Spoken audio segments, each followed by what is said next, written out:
नमस्कार।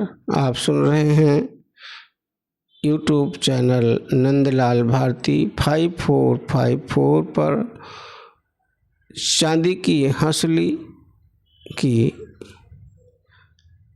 34वीं कड़ी। दोस्तों, जैसा कि आपने 33वीं कड़ी में सुना कि प्रेमनाथ अपनी पत्नी सोनरी के माथे से साड़ी नीचे करके बोलता है, खड़ी हो जाओ सोनरी, मैं चांदनी रात के उजाले में देखना चाहता हूँ कि मेरी घरवाली चांदनी रात में कैसी लगती है।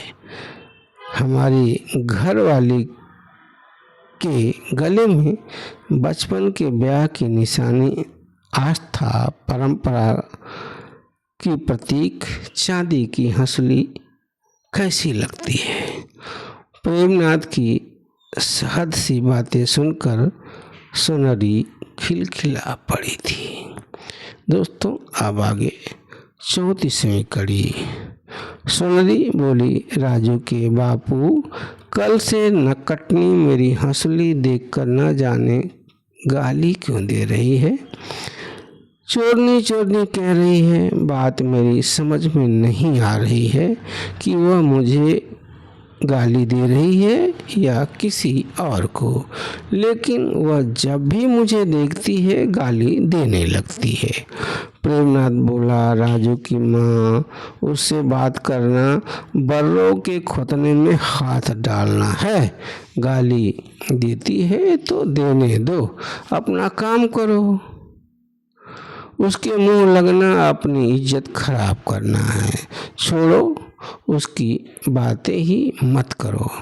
पानी पी पी कर गाली देती रहे, अपना क्या जाता है। सोनरी बोली, मुझे शंका हो रही है। प्रेमनाथ बोला, वह क्यों भाई, तुमको शंका हो रही है? शंका की तो कोई बात ही नहीं है। सोनरी बोली, ऐसा तो नहीं कि नकटनी की हंसली चोरी चली गई हो।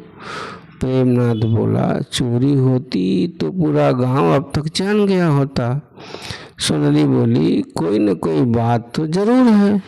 वह बार बार मुझे ही देखकर क्यों घूर घूर कर गाली देती रहती है।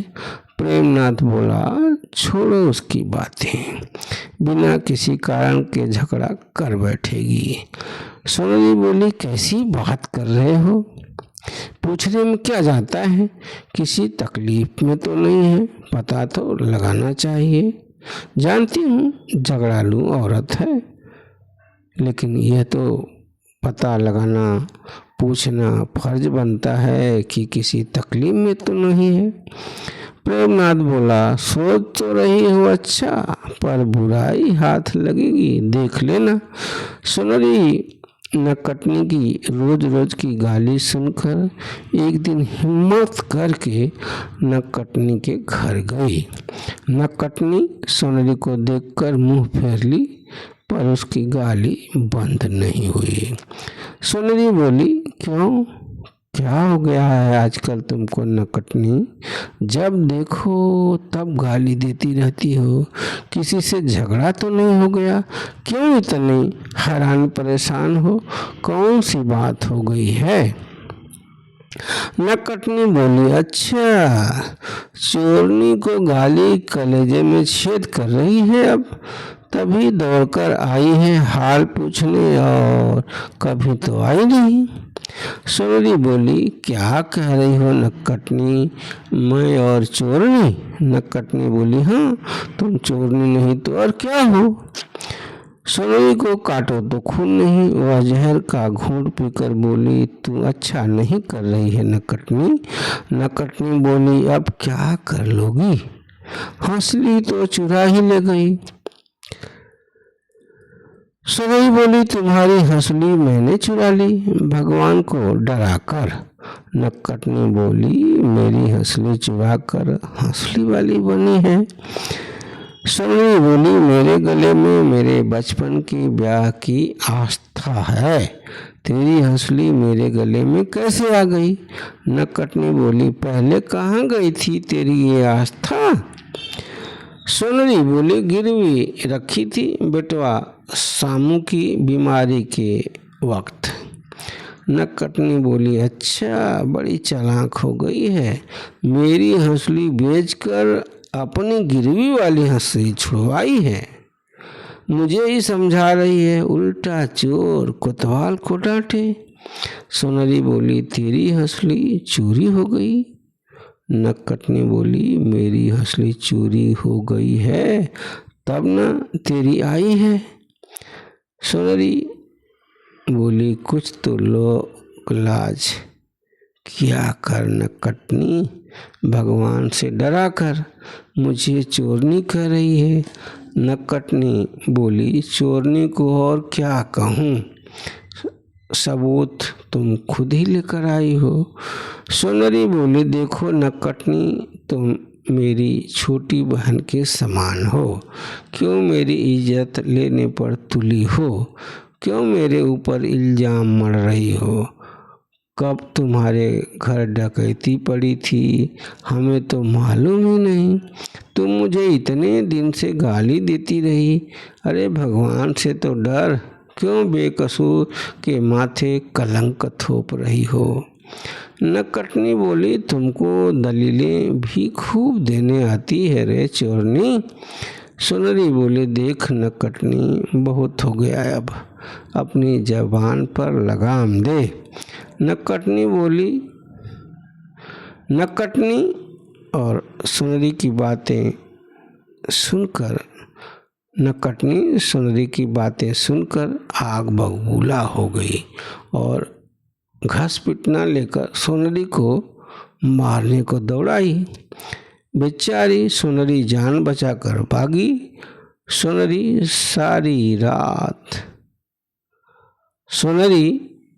रात सोई नहीं। सारी दास्तान प्रेमनाथ से क्या सुनाई। प्रेमनाथ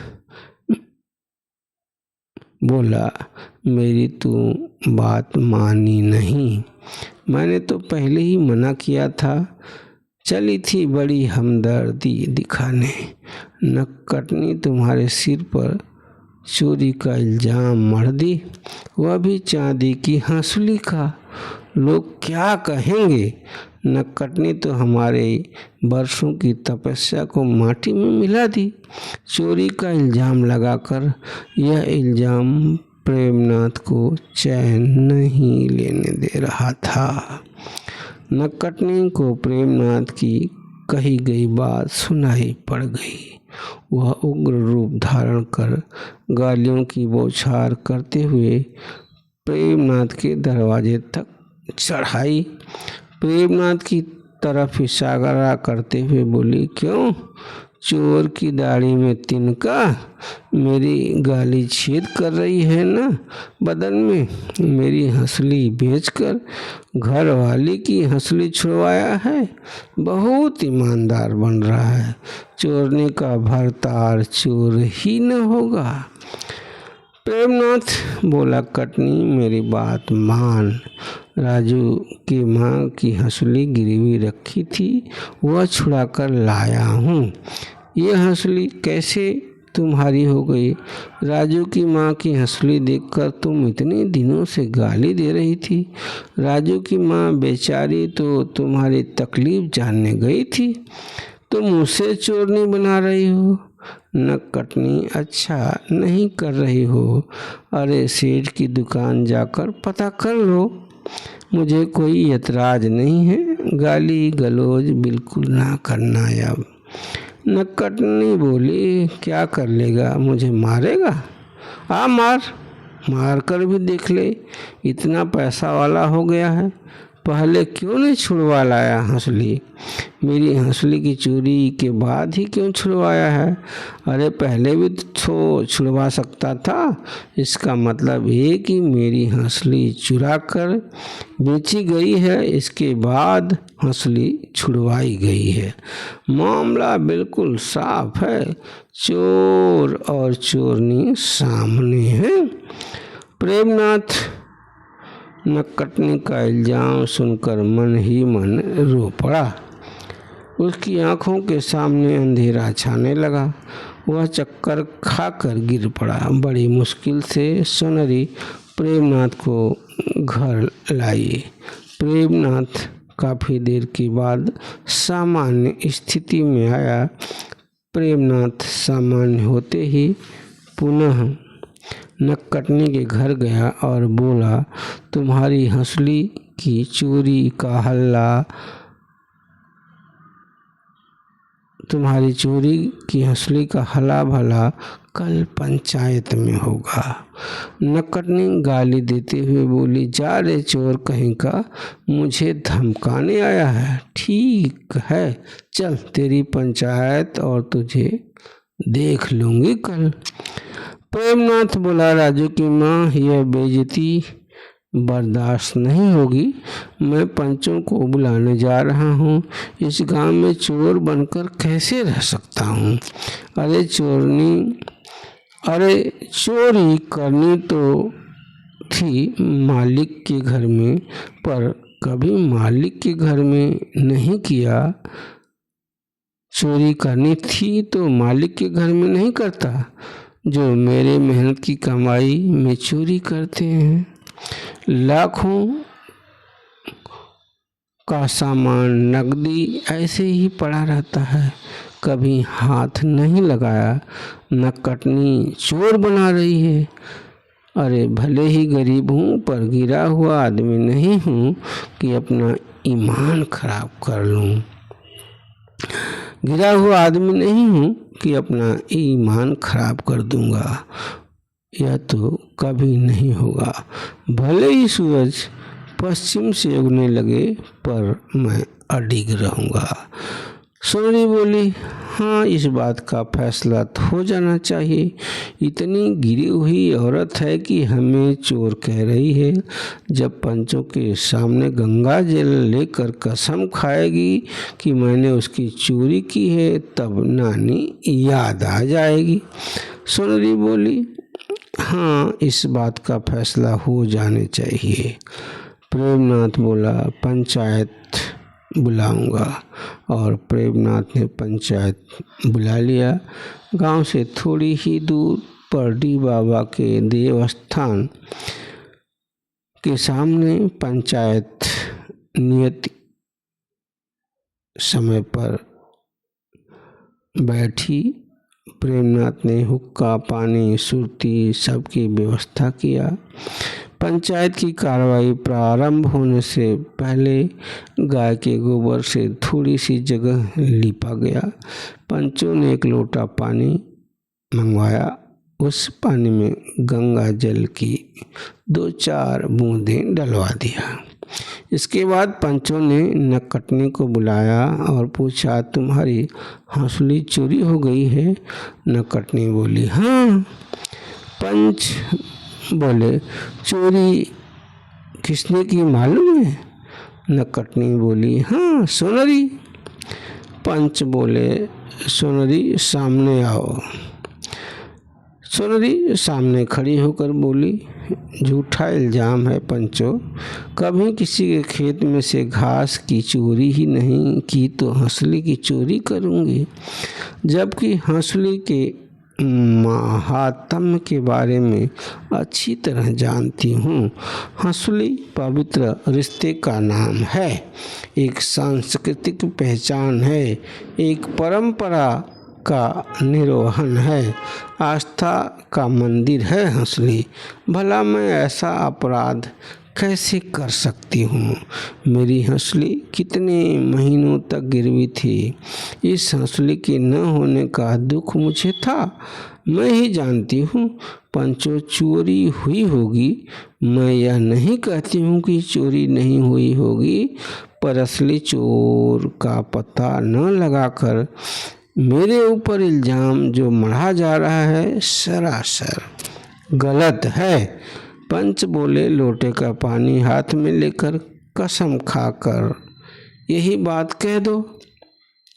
सोनरी लोटे का पानी हाथ में लेकर एक सांस में कह दी, पंचों मैंने हंसली की चोरी नहीं की है।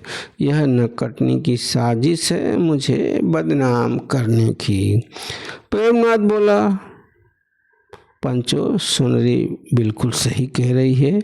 नकटनी सोनरी की हंसली देखकर शक कर रही है। साहूकार से भी तहकीकात की जा सकती है, मुझे कोई एतराज नहीं होगा। पंच बोले, सोनरी बहन अपने बेटे के सिर पर हाथ रखकर कह सकती हो। सोनरी बोली, क्यों नहीं पंचो, कर नहीं तो डर कैसा। सोनरी राजू को बुलाने लगी। पंच बोले, नकटनी भी हाजिर हो। नकटनी खड़ी होकर बोली, सोनरी ही हंसली चुराई है, चोरनी को चोरनी कहने में डर कैसा। पंच बोले, यह बात अपने बेटे के सिर पर हाथ रखकर कहोगी। नकटनी बोली, चोरी मेरी हुई है, मैं अपने बेटे की कसम कैसे खा सकती हूँ, यह तो अन्याय कर रहे हो पंचो। पंच बोले, कसम तो खानी ही पड़ेगी। बेटे की कसम का सुनते ही नकटनी का पति भोंपू हाथ जोड़कर खड़ा हो गया।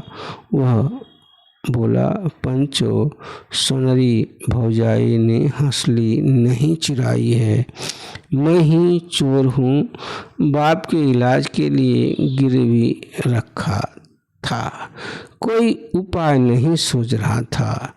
नकटनी हंसली देने से मना भी कर दी थी, तब मुझे लगा कि बाप के इलाज के लिए घरवाली की हंसली की चोरी कोई गलत न होगी। पंचो गुनाह हमने किया है, सजा सोनरी भौजाई को क्यों दूं। भोंपू सोनरी के पैर पर अपनी पगड़ी रखते हुए बोला, भौजाई माफ कर दो भौजाई। सोनरी बोली, भोंपू के सिर पर हाथ फेरते हुए बोली, जा माफ किया भैया। नकटनी को गुमसुम खड़ी देखकर सोनरी नकटनी के पास गई और बोली, बहन औरत को गहना अधिक प्रिय होता है, मानती हूँ, इसका मतलब यह नहीं कि किसी का गला काट दो। अरे औरत तो मर्यादाओं और संस्कारों के संरक्षण में खुद का बलिदान कर देती है। तुम मुझ पर चांदी की हंसली की चोरी का इल्जाम लगा रही थी। बहन औरत के गले में हंसली तभी दमक सकती है जब वह समाज एवं अपने परिवार के सम्मान में मर्यादा एवं संस्कार रूपी हंसली भी पहने। दोस्तों, आप सुन रहे थे उपन्यास चांदी की हंसली की 34वीं कड़ी। दोस्तों, इस उपन्यास के बारे में और बताएं, कमेंट करें और हाँ, सब्सक्राइब, शेयर और फॉलो ज़रूर कीजिएगा।